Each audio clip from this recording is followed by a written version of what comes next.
Hello friends, welcome to our channel Charcha in depth. तो obviously आप लोग जान ही गए होंगे आज की हमारी मूवी है RRR, जिसका फुल फॉर्म क्या है भाई? Rise roar and revolt. SS Rajamouli की मूवी, बहुत ही प्रतीक्षित मूवी थी। तो इस पर विस्तृत बात करते हैं। तो आइए सबसे पहले जानते हैं मूवी की कहानी में कितना दम है। तो इसके लिए विनीत सर हमारे, विनीत जी बताइए कहानी में, बताइए कहानी में आपको क्या देखिए, लगा? कहानी में तो कोई दम नहीं है। मतलब typical South Indian movies type ही मुझे कहानी लगा ही नहीं कि SS राजामौली द्वारा निर्देशित पिक्चर की कोई कहानी है इसमें। अगर उनकी पहली कोई मूवीज देखी जाए जैसे कि ईगा मक्खी और बाहुबली, तो वो बहुत ही अच्छी कहानी थी और उसका प्लॉट देख करके भी अच्छा लगता है, आप कहानी एंजॉय करते हैं। लेकिन इस कहानी बिल्डअप अच्छा है। हाँ, लेकिन इस मूवी में तो मतलब कहानी जो है इंडियन फ्रीडम स्ट्रगल को लेकर के स्टार्ट होती है, बट वो दो कैरेक्टर्स के हीरोइज्म पे जाकर के बस एंड हो जाती है। उनके पर्सनल कुछ रीजंस रहते हैं जिसके लिए वो अपना ब्रिटिश गवर्नमेंट से फाइट कर रहे हैं, अपना हीरोइज्म दिखाते हैं और इतना हीरोइज्म दिखा देते हैं कि मतलब हम समझ ही नहीं पाते कि मतलब ब्रिटिश गवर्नमेंट जो इतने साल रूल करके गई उसको हराने में एक्चुअल में अगर मतलब एक्शन काम आ रहा था या फिर दिमाग काम आ रहा था। मतलब राहुल सर एक बात कहे थे मूवी देखते देखते कि अगर ये मूवी ब्रिटिशर्स ने देख ली तो वहीं से सही कर लेंगे कि भाई साहब क्या कर रहे थे हम लोग। यस, मुझे लगता है इंडिया को फ्रीडम और जल्दी मिल जाती है अगर ये मूवी पहले ही बना दी गई होती। सो मतलब कहानी में बिल्कुल भी दम नहीं है। आप कहानी को बिल्कुल भी मतलब एग्जीक्यूशन अच्छा नहीं है, बिल्डअप अच्छा नहीं है कहानी का। बिल्डअप तो स्टार्ट किया उन्होंने, आपको लगेगा ना एग्जीक्यूट जो किया है, उसका प्लान था एग्जीक्यूट करेंगे, एग्जीक्यूशन में दम ही नहीं है भाई।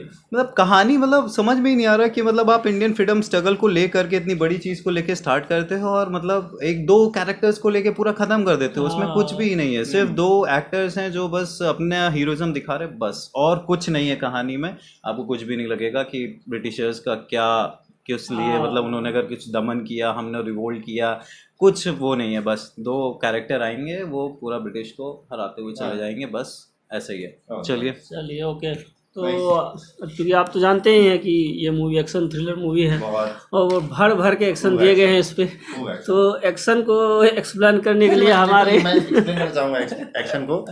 एक्शन इस मूवी का, जैसे कि ये मूवी है, इस मूवी में आज़ादी की सिर्फ टाइम लाइन है, आज़ादी से कोई मतलब नहीं है, आज़ादी किसी मूवमेंट से मतलब नहीं है। जबकि ये दोनों जो नाम लिए गए हैं फ्रीडम पीजेंट्स जो लीडर रहे हैं उनके थे।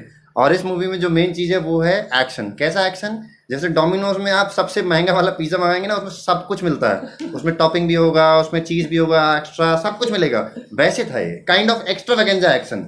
फिजिक्स केमिस्ट्री बायो सबको फेल कर चुकी है ये मूवी।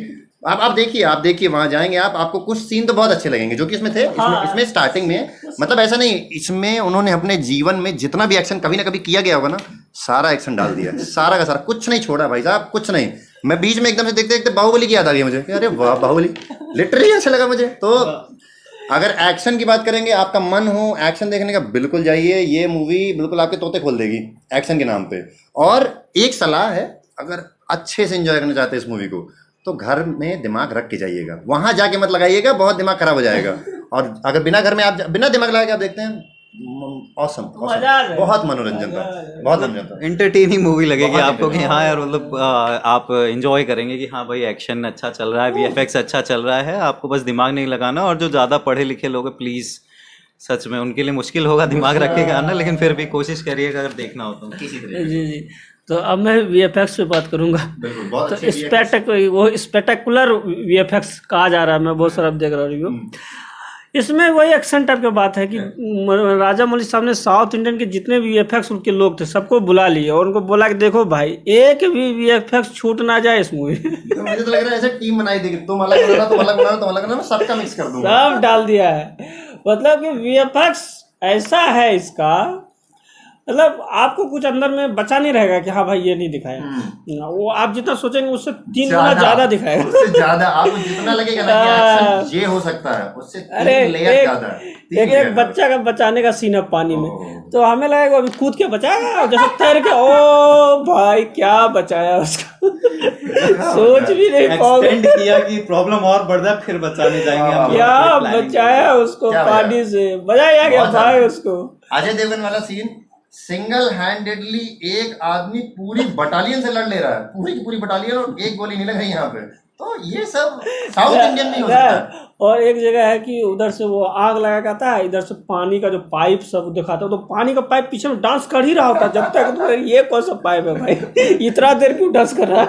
ये मुझे अच्छा लगा, एक्चुअली मुझे अच्छा लेकिन लगा, देखने में अच्छा लग रहा था। ये देखने में बहुत सूदिंग था, जैसे पता है नहीं फायर और हाँ, वाटर, तो इसके पीछे पूरी आतिशबाजी हो रही है और भाई अपना आग लिए, इसके पीछे पूरा पानी नाच रहा है। इसमें देखिए, इस मूवी का जैसा कि इन्होंने कह दिया कि दिमाग अगर घर में रह के जाएंगे और इंटरटेन करना जाएगा तो आपको मजा ही आएगा। बेहतरीन लेकिन इसमें क्या है कि एक्सेसिज्म है, हर कुछ का एक्सेस है। हर चीज डांस ही ऐसा किया है कि आप नॉर्मल आदमी नहीं डांस कर पाएगा बस।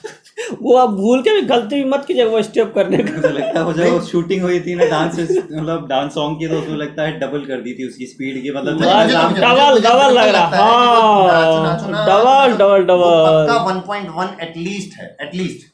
अच्छा ये मूवी जो है, अच्छा राजा मौली साहब जो है वीएफएक्स यूज करते हैं और एक्शन वैक्शन भी, लेकिन कम से कम पहले मूवी में क्या करते थे कि थोड़ा ऐसा दिखाते थे कि हाँ मतलब उतना तो रियल नहीं लगता था, बट ओके एक्सेप्ट।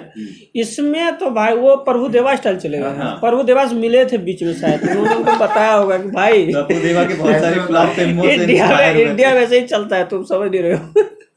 उन्होंने जो वीएफएक्स यूज किया, ओह क्या क्या क्या म्यूजिक भी ऐसे ही छोटा छोटा बात पे इतना खतरनाक म्यूजिक दे रहा है कि तुम्हारा रोंगटा लगे खड़ा हो कि ना, बात तो बड़ा नहीं है लेकिन म्यूजिक बहुत शानदार है। म्यूजिक बहुत अच्छा था, ये बात तो है, मतलब चलता रहेगा, आपको लगेगा कुछ हुआ। उसमें सबसे ज्यादा मेहनत म्यूजिक वाले ने की है कि मतलब सीन बिल्कुल नॉर्मल रुंदा सा चल रहा है, लेकिन पीछे बम बम बम अपने कुछ होगा और कुछ नहीं होगा, कुछ भी नहीं होगा। आप बैठे रहेंगे इधर उधर वालों देखेंगे हंसेंगे बस, और कुछ नहीं। तो बढ़िया 3 घंटे की मूवी है। स्टोरी मुझे ऐसा लगता है कि बहुत ज्यादा इलोंगेटेड स्टोरी थी, जिसको क्रिस्प करना चाहते तो थे लेकिन कर नहीं पाए।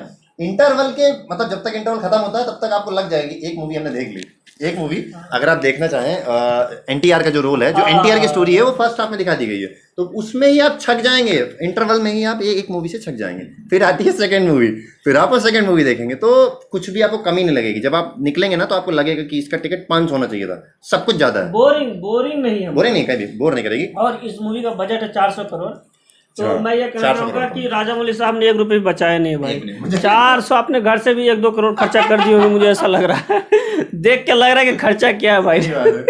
पूरे पैसे उन्होंने दिए हैं और कहीं कंजूसी नहीं दिखेगा आपको, एकदम हर जगह भाई को जानवर ही दिखाना तो छोटू मोटू 1-2 जानवर नहीं है, तो बहुत सारे जानवर।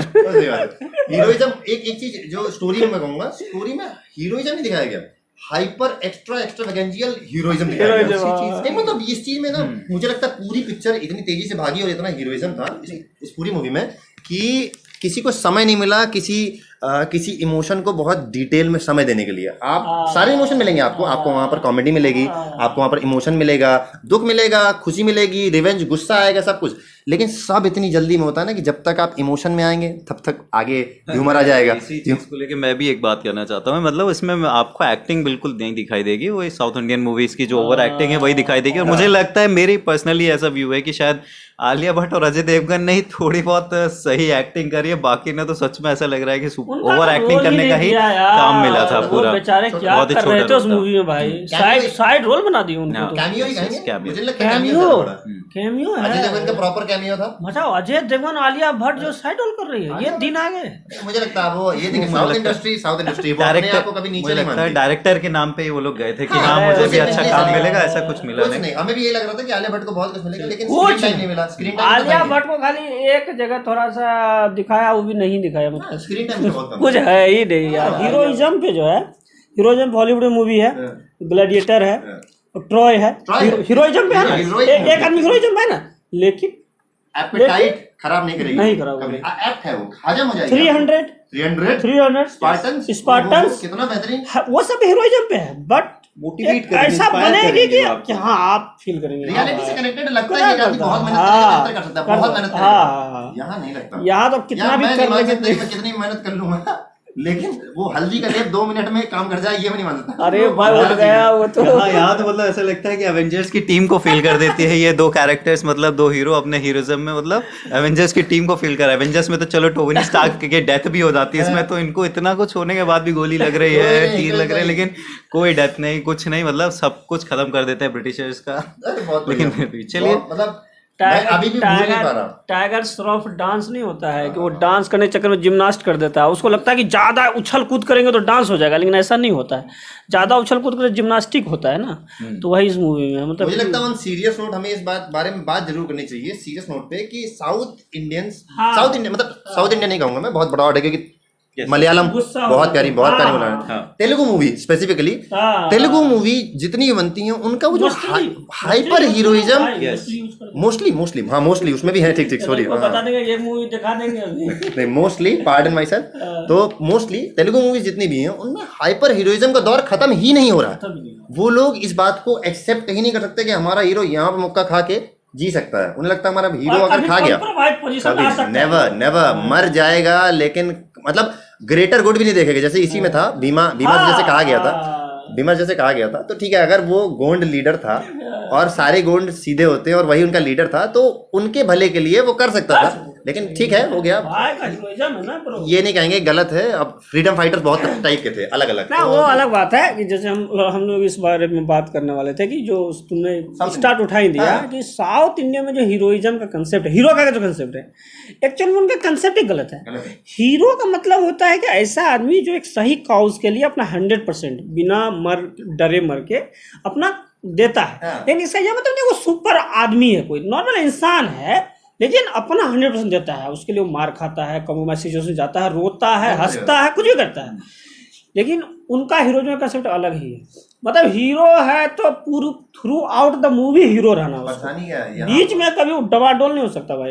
सरप्राइज सिचुएशंस में भी वो मतलब उसका एक्सेल ही कर रहा है। तुम उसका सरप्राइज नहीं कर सकते बाबू। सरप्राइज दिमाग जो है ना, मतलब एकदम सुपर कंप्यूटर से भी तेज चल रहा है कि वो सब प्लानिंग कर रहा है। सरप्राइज सिचुएशन अगर आपने दी है तो वो तो उसके लिए बेनिफिट है। वो पहले से तेज है, वो बचपन से तेज है, ज्यादा तेज है। और दिक्कत क्या है? दिक्कत इसी शब्द से शुरू होती है, हीरो। ये प्रोटैगनिस्ट वाला सिस्टम है ही नहीं। ये जीतन राम मांझी में जैसे जीतन राम मांझी था, तो वो प्रोटैगनिस्ट था। मार खा रहा है, इधर बेइज्जती सह रहा है, इधर दो की जिल्लत सह रहा है, फिर भी अपना काम कर रहा है। हीरो ऐसे होता है, डॉक्टर भी हो सकते हैं हीरो, कहीं के कुछ भी हो सकते हैं। लेकिन हमारे तेलुगु, वो भी मोस्टली तेलुगु मूवीज में हीरो वही है कि भाई साहब लुंगी लेके 1500-2000 आदमी आ जाए। भाई ने एक बार नारेकुंडी अंधी पाले पोरो किया तो उसके बाद कोई नहीं बच रहा। एक बार लुंगी उठा के थोड़ी हवा आएगी, उसके बाद सारे दुश्मन। वेट कर रहा हूँ कि कभी यूएस का जो प्राइम मिनिस्टर का जो बेटी को पटा ले तो ये लोग कहीं अमेरिका ना निपटा दे। कोई ठीक नहीं निपटा सकता है ये लोग का जिस तरह चलता है, तो निपटा सकता है। अरे भाई मतलब मूवी स्टार्ट हो रही है, there are around 2-3,000 people, more I think 5,000, more than 5,000, और angry, and all the people were very मतलब very furious, बहुत भयंकर, बिल्कुल गिराने पे थे। और एक बटालियन थी जो कि सब डर रही थी, लेकिन एक आदमी था, that was hero। तो हीरो था, वो ऐसे खड़ा था, और उसके बाद जो उसने खेल किया आप देखेंगे मूवी में, और आप भी हजम नहीं कर पाएंगे, ये हम अभी से गारंटी लेंगे। दिमाग लगा दिया तो आप ऐसे करके बैठे और अगर आपने दिमाग नहीं लगाया तो आपको आएगा मजा। वाह क्या बात है। इसका ये क्रिस्प इस मूवी का, दिमाग लगा दिया तो अरे यार, दिमाग नहीं लगाया, वाह हम मजा आया। हम लोगों ने इस चीज को प्रैक्टिकल फील किया। हमने स्टार्टिंग में यहाँ से गए और बहुत ही क्रिटिकल माइंड के साथ बैठे थे, तो यूं ही बैठे थे कि अरे क्या चल रहा है क्या। तो थोड़ी देर में हम भी बह गए मूवी के साथ कि चलो हटाओ छोड़ो, जो हो जाएगा 250 वसूल करते हैं, 250 के 500 वसूल कराया उसने, लेकिन दिमाग रख दिया तब। वही हमें भी लगा, 1 घंटे तक हमने सोचा कि अब कुछ रियलिस्टिक होगा, लेकिन उसके बाद हमने कहा सिर्फ एंटरटेनमेंट को एंजॉय किया जाए और बस सब मूवी से रिलेटेड एक जो सब्जेक्ट है जो कि फ्रीडम स्ट्रगल, जैसे इस मूवी दिखाने की कोशिश की, ठीक है। तो अब इंडिया का जो फ्रीडम स्ट्रगल है, जो डाटा आज जो बना रहे हैं हिस्ट्री, वो हिस्ट्री नहीं पढ़ रहे हैं और ना उनको हिस्ट्री डिटेल में जाने गए हो। वो क्या कर रहे हैं कि घर में बैठ के अपना सोच लेते हैं ये करेक्टर है, ये ऐसे इंडिया का आज़ाद दिलाया था, या किसी रियल करेक्टर के बारे में भी वो अपना कहानी घुसा देते हैं अगर उनमें बीच में। तो अब उनमें क्या है कि हाँ इंडियन लोग खुश हो जाते हैं, प्राउड, बट ये सही नहीं है। हिस्ट्री है, रिकॉर्डेड हिस्ट्री है, और अगर आप सिनेमा उस पर्दे पे दिखाते हैं तो सामने वाला अपना हिस्ट्री प्रति एक जैसा भी है वैसा दिखना चाहिए, as it can be at get real, मतलब जितना क्लोज रियल के दिखा सके, जैसे कि हॉलीवुड मूवीज होती है कि नहीं है। तो आजकल जो ट्रेंड है इस तरह का, ये हाइपर नेशनलिज्म का, और उसमें मूवी भी सम्मिलित हो गई है, उसमें आपका क्या कहना है इस बारे में? मेरा कहना है कि ये बहुत ही रॉन्ग प्रैक्टिस है, क्योंकि हिस्ट्री कलेक्टेड फैक्ट है, हमारे पास नहीं, सबके पास है। इस तरह की चीजें दिखाकर हम अपने इंटेलिजेंस को इंफीरियर साबित कर देते हैं दूसरों के सामने, और ये गलत बात है। फॉल्स प्राउड की कोई जरूरत है नहीं, बहुत ही प्रैक्टिकल वे में है। जर्मनी आज भी उस चीज को मान रहा है जो उसने किया, तो हम भी कर सकते इंसान है भाई, हैं। और सुपर हीरो थोड़े ना है, इंसान है क्या। दूसरी चीज जो ये है कि ये लोग रिसर्च बहुत ही कम करते हैं, बहुत ही कम। इवन मैं आपको मोहनजोदड़ो बताऊं, मोहनजोदड़ो में आयरन दिखा दिया इन लोगों ने। हम लोग पढ़ते चले आ रहे हैं इतने दिनों से, हर कोई बच्चा जानता है कि यहाँ पे क्या नहीं था, इनने दिखा दिया। तो ये मतलब ये बहुत गलत बात है। आप इतना बड़ा बजट है आपका, आप रिसर्च इजीली कर सकते हैं, आपको बहुत कुछ है। हाँ, मुझे भी यही लगता है। अगर आप 400 करोड़ रुपए खर्च कर रहे हैं तो प्लीज़ आप अगर थोड़ा 10-15 करोड़ रुपए हिस्ट्री वालों हिस्टोरियंस को दे देंगे तो आपको रियल हिस्ट्री के बहुत क्लोज आपको फैक्ट्स दे देंगे, जिसपे कि आप अच्छी मूवी बना सकते हैं। और हमें भी प्राउड होगा कि हम अपनी रियल हिस्ट्री को पहचान पा रहे हैं, समझ पा रहे हैं। ये बात नहीं, हमारे पास प्राउड होने के लिए हिस्ट्री है भी, ऐसा भी नहीं है। क्योंकि देखो मुगल और ये जो है ब्रिटिश, यही हमारा नहीं हिस्ट्री है। हमारा एक हिस्ट्री मौर्य भी था, चंद्रगुप्त भी था। वहां अगर 400 करोड़ आप खर्च कर रहे हैं ना, तो वो सब जो पीरियडिक ड्रामा है वो अगर बनेंगी, जैसे कि अब राजेंद्र चोल ने अरे पूरा साउथ इंडिया और नहीं तो क्या भाई, इंडोनेशिया तक कवर किया है। बंगाली खाड़ी उसका कहा जाता था कि खुद की लेक, उसके बारे में आज तक कोई। और ये अपना जो है क्या नाम है, मराठा का देखो तो कितना किया है। मौर्य का कहाँ तक शासन था, नंद वंश का कहाँ तक शासन था, और इन्होंने का शोका मूवी बनाई थी, वो लव स्टोरी बना दिया था। ऐसा नहीं होना चाहिए। और वो जो स्टैटिक पीरियड है इंडियन मूवी का कि 20-30 तो गाना वाना फंसा रहा, लड़का होगा लड़की होगा, उसका बाप गुस्सा होगा, अभी थोड़ा बनने की कोशिश कर रहा है, लेकिन अभी उस लेवल पे नहीं जा पा रहा है जहाँ की उसको रियल सिनेमा के गुड सिनेमा पैसा नहीं आएगा, ये वाला टाइम खर्चा भी करना है, लेकिन वो अल्टीमेटली वही कर देता है। तो यही है, तो भैया हमारा साल यही है। हाँ, तो चलिए अब मूवी रेटिंग्स पे आते हैं। तो चलिए बताइए। नहीं तो मेरे हिसाब से नहीं, विनीत बता दीजिए। चलिए मैं अपनी पहली रेटिंग दूंगा, क्योंकि मुझे इसमें कुछ भी लॉजिकल और रियलिस्टिक नहीं लगा, इसलिए मैं इसको 2.2 ही देना चाहूँगा रेटिंग। और बस आराम से एंजॉय करिए, एंटरटेनिंग मूवी है। मैं थोड़ा सा बटा हुआ हूँ, जैसे मैं पहले भी कहा कि बहुत ही इंटरटेनिंग मूवी है, जैसे दिमाग आप रखते हैं और जैसे ही आप लगाना शुरू करते हैं वैसे ही गंदी हो जाती है। तो इसलिए मैं इसे 3 देकर अपना पल्ला झाड़ दूंगा। मैं तो इसको 2 टाइप कर दूंगा कि अगर आप दिमाग नहीं लगाते हैं तो ये मूवी आपके लिए मजा आ जाएगा, 4 स्टार। और अगर दिमाग लगा दिया तो फिर आपके लिए बहुत नीचा चला जाएगा मूवी, तो उसको 2 फिर भी, हाँ एवरेज 3 है। तो मतलब ये है, it's not a good cinema but it's a good entertainment movie. So go and watch, okay, so enjoy. So this is the friend, so please like our channel, share the channel and definitely subscribe it and do comment. Okay, thank you, thanks, bye.